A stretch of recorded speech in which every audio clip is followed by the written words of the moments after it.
interesting. I feel like we're living in the age of ad absurdum. Like the idea of like the one of the forms of argument is you reduce it to its absurdity. Like you just take it to if you just overemphasize this, at what point does that just become actually a vice instead of a virtue? And it's like all of these things are that, right? You want someone who's balanced, who's not actually going to do things until they're absurd. And I like that's part of why I feel like this is the age of autism, is because in like you figure out patterns or systems, and then you don't realize that maybe you shouldn't do that like a million times over, that would actually be bad for you, right? So yes, we eat too much meat. Also, please don't be vegan, right? Like there's no sense of balance. We only know how to be ridiculous forms of different versions of monks. That's like what we're doing, and even carnivore diet. Yeah, carnivore or vegan. Yeah. Yes. Yeah. That's what you should be. One of those two. Let's do it until it's ridiculous. Well, this is as in species of monks with no spiritual benefit whatsoever. Mm-hmm. This is why Vervaeke keeps on talking about trying to find artificial wisdom, not artificial intelligence. Right? Why are we looking for artificial intelligence? Where's the wisdom we're looking for? That's got to come from us, maybe. But that's a very interesting idea. Like the notion that we are trying. A monk was someone who used to have wisdom, right? The ascetics within our religious traditions were considered to be the highest. So now all of a sudden people are pursuing different forms of ridiculous asceticism. And maybe that's like pursuing the beautiful used to be considered one of the paths to God, right? So like taking a hammer to your face apparently is discovering the ineffable. Oh, great. You know what I mean? Or the Orthodox. He could probably be a Catholic saint. Yeah, but that's also why the Orthodox are popping up too, right? Is people have said, I want a form of Christianity that's actually still ascetic, that still fasts, that still does some of these practices, right? Like, how can we pursue these things to their full amount so that we can get to that?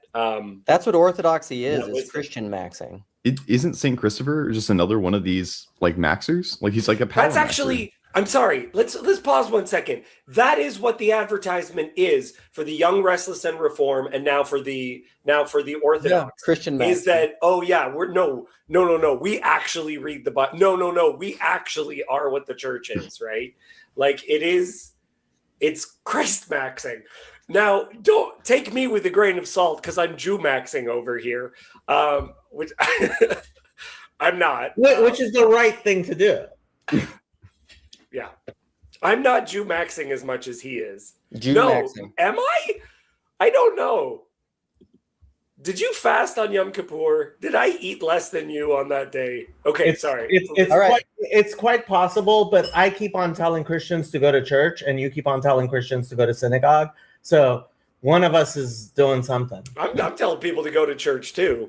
All right, I want to get Sartori in here, let him get a word, and then let's do some final words because I really am going to close it down at 2:30 now. Jacob, can we hear Noah's point about St. Christopher first? You got cut off there.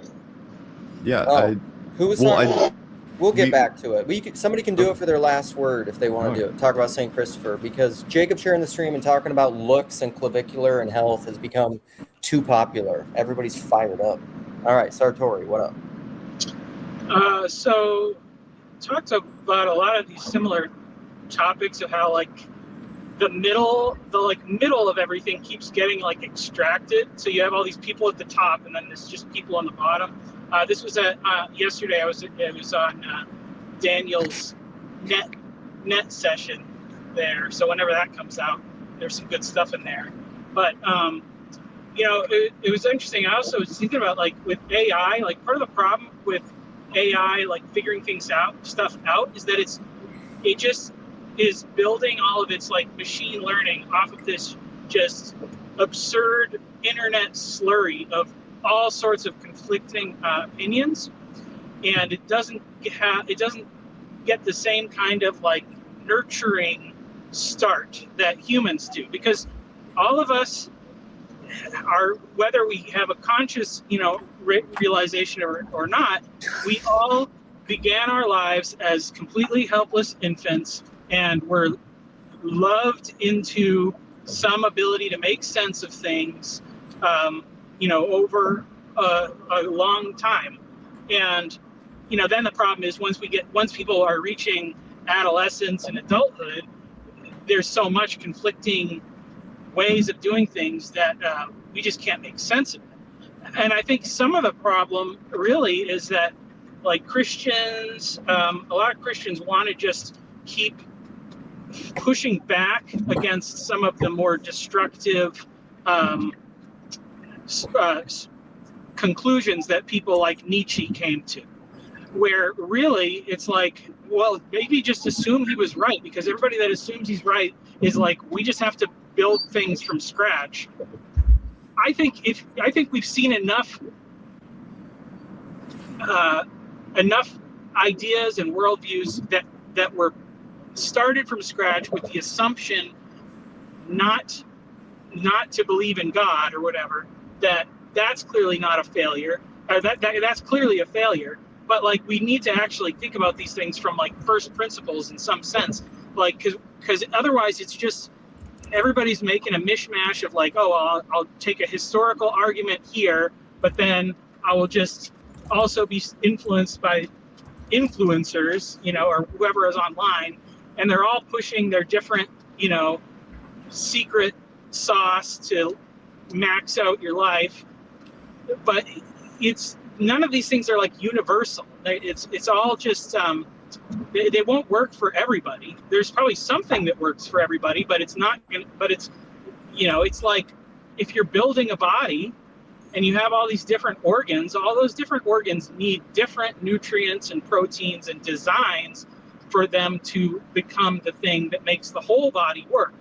And so we really need to figure out how to like accept some of that plurality in a healthy way. So, like the assessment of where we're at is really important, because what we tend to do is we just look, and I'm not accusing anybody here of doing this necessarily. Maybe we did it in the beginning with like Jordan Peterson, but we just want to look at these people as like a spiritual answer, and we'll just be like, if I can just achieve the thing that they're pushing, and we're just kind of doing it as like a prayer or a wish without thinking about like where we're not really connecting where we are to that kind of vision of where we could end up. So yeah, those are things I wrote about in the book, and all that stuff's free. So, but anyway. Nice. All right, we're going to do final words now. Who wants to start? And then I'm going to remove you. That's the new ritual. Who wants to go first? I'll go. Okay. Because I'm just going to grift for the Greater Regional Aggression Protocol. Come camping with us, June 12th through the 14th, either out here in the Pacific Northwest, or start your own campfire, and we'll loop you in, and you can be present spiritually but not physically with us. Please, we need more fires. I think we got 4 right now.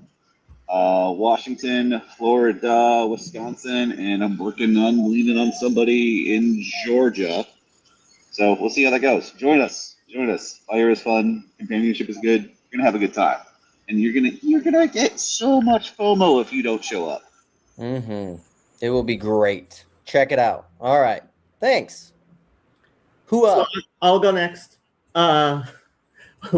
Instead of looks maxing, you should cute max. And I will be doing an Iran update stream after this.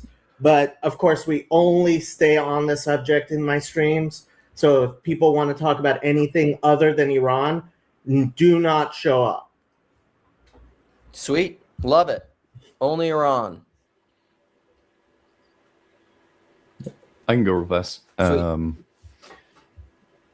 Brief point on Saint Christopher. This idea of the saint that or the guy who's trying to go after power, and he ends up finding himself serving God in the end because he pursued higher and higher powers. In a sense, he's power maxing at the same time. And the other piece is just that I think in our kind of attention on the craziness of the internet, and talking about it as if it's normal. Like, not that we're saying it's weird, but we're talking about it as if it's a normalization of all the experiences of young people and all that. It actually feeds into the whole system. The attention vortex kind of comes in, the black hole is together. And there is a certain sense in which sometimes you don't pay attention to it. And you say, that's weird to the people in your real life. And you just say, like, that's weird. Why are you doing that? And then you can kind of make them conform to the real life. Anyway, that was just my other point. Nice. Thanks. Appreciate it. Any I'll other go. takers? Okay. I'll go. I don't really have any more thoughts, to be honest with you. I just think everyone should go look at the sunrise and the sunset and stop eating Doritos, because Ethan thinks you're sinning. So. Oh my God. Have you ever had Doritos though? I don't. It's incredible. No, I don't know. I don't really have any more thoughts, but I think this was I don't know how we got on this topic of the health stuff, but I do think it's worth talking about more. And I don't necessarily have any profound final thoughts, but no, that's all right. I'm trying to find this fantastic Rillian comment about maxing. No. Is the maxing in all of its form, be it orthodox maxing or looks maxing. All of it is Doritos dust, where it's like someone discovers what flavor is, and they're just like, "What if we made that too much?" And it hits no longer like food, but like a drug.